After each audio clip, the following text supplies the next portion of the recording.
तो जो iron master होता है वो जाता है पेडलर के पास और उसके फेस से उसकी जो कैप थी उसे हटाता है। तो यहाँ पे जो स्टोरी है उसका टर्निंग पॉइंट है, इसलिए ध्यान से सुनो सब।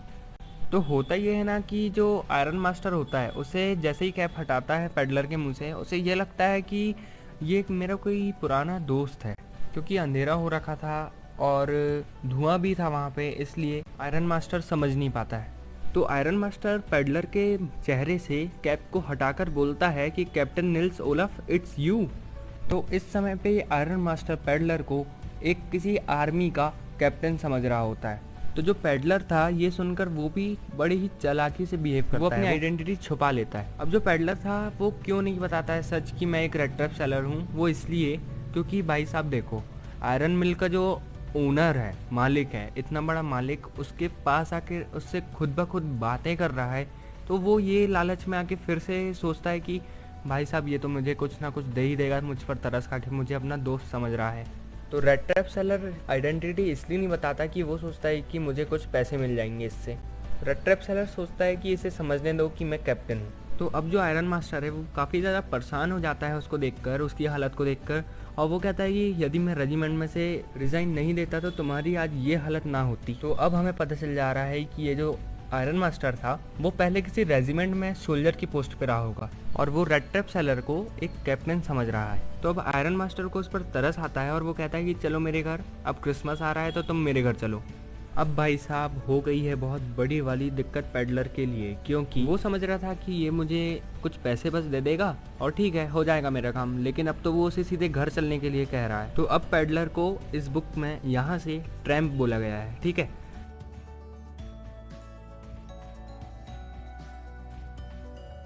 क्योंकि जो रेड ट्रैप सेलर था उसने चुराए होते हैं 30 क्रोनर्स, और ऐसे समय में यदि वो किसी ऐसे व्यक्ति के घर जाएगा तो पक्की बात है कि वो पकड़ा जाएगा। कुछ पैसे बस दे देगा और ठीक है हो जाएगा मेरा काम, लेकिन अब तो वो उसे सीधे घर चलने के लिए कह रहा है। तो अब पेडलर को इस बुक में यहाँ से ट्रैम्प बोला गया है, ठीक है।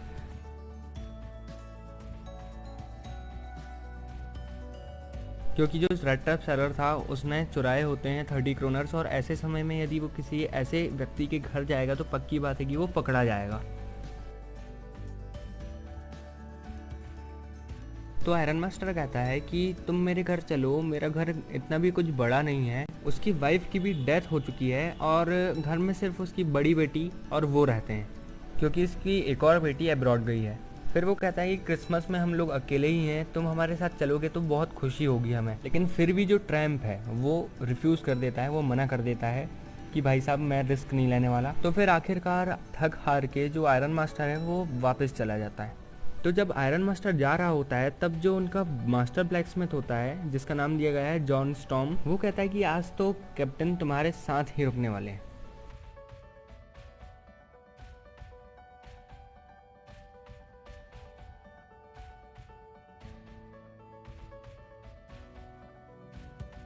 उसके ठीक आधे घंटे बाद आयरन मास्टर की बेटी आती है अपनी कार में, अपनी 4 व्हील कैरेज में।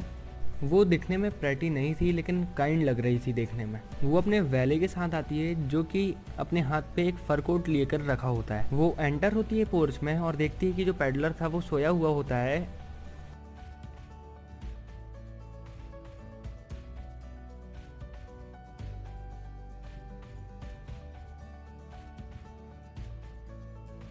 फिर वो उसे बताती है कि मैं एडला विलियमसन हूँ और मुझे मेरे फादर ने भेजा है तुम्हें घर ले जाने के लिए। वो पेडलर को इनवाइट करती है कि आप आइए हमारे साथ क्रिसमस का डिनर कीजिए। फिर एडला विलियमसन उसकी आंखों में डर देख सकती है, फियर देख सकती है, क्योंकि वो बहुत ज़्यादा समझदार थी और वो समझ जाती है कि ये ऐसा बिहेव कर रहे हैं जैसे कि इन्होंने अभी अभी कोई क्राइम किया हो या कोई चोरी की हो। फिर वो कहती है कि अच्छा ठीक है आप हमारे साथ क्रिसमस सेलिब्रेट कीजिए, उसके बाद आपको जहाँ लगे आप वहाँ चले जाना, हम आपको फोर्स नहीं करेंगे। तो फिर वो जो पेडलर है वो कहता है कि ओके चलो ठीक है, मुझे लगा नहीं था कि तुम यहाँ तक आ जाओगे मुझे लेने, तो चलो ठीक है मैं चलता हूँ। फिर वो उसे फर कोट पहनाते हैं और फिर वो गाड़ी में बैठकर उनके साथ बंगलो तक जाता है।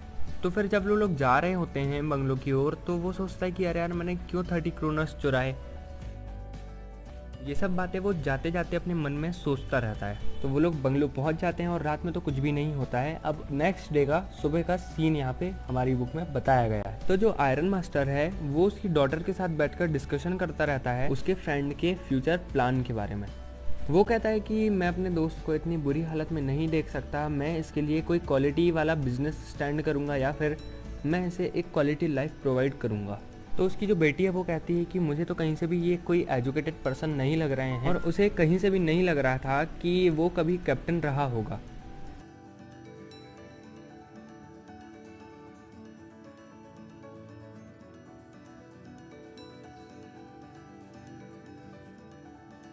फिर जो ट्रैम्प होता है जैसे ही एंटर करता है पार्टी में तो सब लोग आश्चर्यचकित हो जाते हैं उसे देखकर, क्योंकि उसका जो लुक था वो बिल्कुल चेंज हो गया था।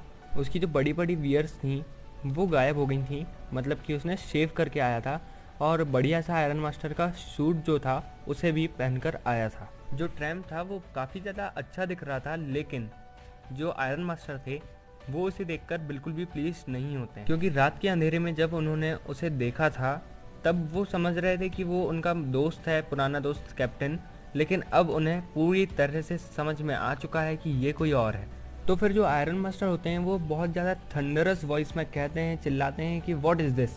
तो जो ट्रैम्प था वो कहता है कि अच्छा ठीक है, अभी भी कुछ बिगड़ा नहीं है, तुम मुझे मेरे कपड़े दे दो पुराने वाले, मैं उन्हें पहन के चुपचाप यहाँ से चले जाऊँगा, और मैंने तो कुछ कहा था नहीं, तुम ही मुझे ज़बरदस्ती करके यहाँ पर लेकर आए हो। फिर इस समय पे जो आयरन मास्टर था वो बहुत ज़्यादा गुस्से में होता है और वो कहता है कि अब तो सिर्फ पुलिस ही बताएगी कि तुम्हारे साथ क्या होना है। आयरन मास्टर ऐसे उसको धमकी देता है पुलिस की।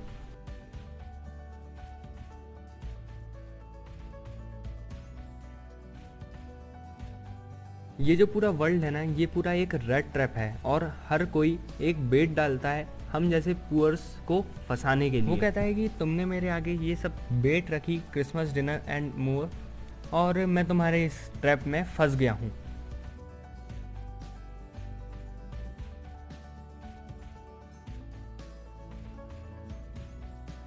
तो आयरन मास्टर जोर से हंसता है और कहता है कि तुम मेरे घर से निकल जाओ। फिर अचानक से जो एडला विलियमसन है वो जाकर डोर को क्लोज कर देती है।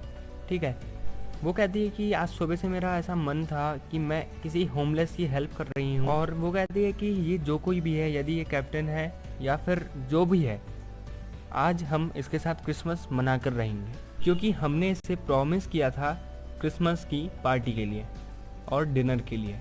तो वो कहती है कि क्रिसमस का मोटिव क्या है, यही कि सभी इंसान के अंदर की एक गुडनेस को बाहर लेकर आना। वो उसके फादर को कन्विंस करती है कि आज इसे यहाँ पर रुकने दो। तो फिर आयरन मास्टर भी मान जाता है कि चलो ठीक है, आज इसे यहाँ पर रुकने दो। वो उसे हाथ पकड़कर डाइनिंग टेबल पर बिठालती है और बोलती है कि चलो खा। उसके बाद क्रिसमस स्टार्ट हो जाता है उनके विलेज में, उनके टाउन में, जिसका नाम था रैम्स जो। और जो पैडलर था वो भी किसी तरह की कोई हरकत नहीं करता है, कोई बदमाशी नहीं करता है। फिर जो पैडलर है वो क्रिसमस सोकर मनाता है, मतलब वो जी भर के सोता है। आज तक कभी भी उसे इतनी अच्छी नींद नहीं मिली थी, इतनी सुकून की नींद नहीं मिली थी जितनी उसे आज क्रिसमस के डे पर मिल रही थी। वो उनके गेस्ट रूम के सोफे पर सोया हुआ था, तो वो बार बार ही सोकर ही अपना जो क्रिसमस था उसका सेलिब्रेशन कर रहा था। पहले जब वो लोग उसे क्रिसमस फेयर पे बुलाते हैं तब भी वो आता है, अटेंड करता है और जाकर फिर सो जाता है। उसके बाद सीधा वो लंच करने आता है, फिर जाके वापस सो जाता है। और शाम जब क्रिसमस ट्री में लाइट्स लगाना होता है तब भी वो आता है, उस पर लाइट लगाता है और वापस जाकर सो जाता है। फिर शाम को उन लोग डिनर में फिश और पॉरेज बनाते हैं और उसे डिनर के लिए फिर से बुलाते हैं। फिर जब वो डिनर करता है तो जैसे ही वो हेड को हटाती है, वैसे ही वो जो क्रिसमस में आ सकते हैं, वो अचानक से घबरा कर खड़ा हो जाता है। ब्लैक्समिथ है, वो समझ गया था कि आयरन मास्टर इतनी आसानी से नहीं मानने वाले। वो उसके बाद पैडलर वहाँ पर कुछ नहीं बोलता है और अपने रूम में जाकर वापस से सो जाता है। वो भी बहुत ज़्यादा खुश था कि ये लोग मेरे साथ इतने अच्छे से ट्रीट कर रहे हैं। फिर नेक्स्ट मॉर्निंग आयरन मास्टर और जो एडला होती है वो दोनों जन जाते हैं कहाँ, चर्च में। क्यों? प्रेयर कर। एडला होती है, उसका चेहरा बहुत ज़्यादा उदास होता है, उतरा हुआ होता है। ऐसा इसलिए था क्योंकि उन्हें चर्च में पता चला था कि जो क्रॉफ्टर है उसके 30 क्रोनर्स एक थीफ रेड ट्रैप सेलर चोरी कर ले जा चुका है। फिर वो लोग समझ जाते हैं कि ये वही थीफ है जिसे हमने अपने घर पर रखा हुआ है।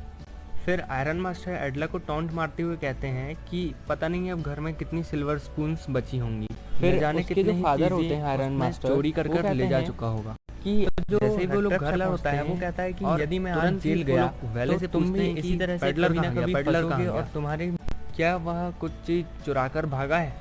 तो वेले बताते हैं कि नहीं, उसने तो कुछ भी चुरा कर नहीं ले गया, बल्कि एक गिफ्ट छोड़कर गया है एडला विलियमसन के लिए।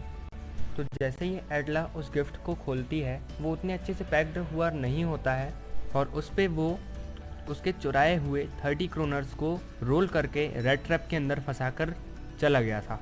और साथ ही में एक लेटर भी छोड़कर जाता है जिसकी राइटिंग बहुत ही ज़्यादा बेकार थी। उस पर लिखा हुआ था कि तुमने मुझे बहुत अच्छे से ट्रीट किया, मुझे क्रिसमस सेलिब्रेट करने दिया, वो भी इतने अच्छे तरीके से, इसीलिए मैं तुम्हें जाते जाते एक थीफ की तरह एम्बेरस नहीं करूँगा।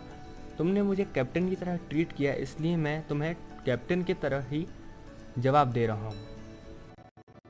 तुम ये 30 क्रोनर्स उस व्यक्ति को वापस कर देना जिसने अपनी विंडो पे इसे एज ए बेट टांग रखा था, हम जैसे पुअर पीपल्स के को फंसाने के लिए।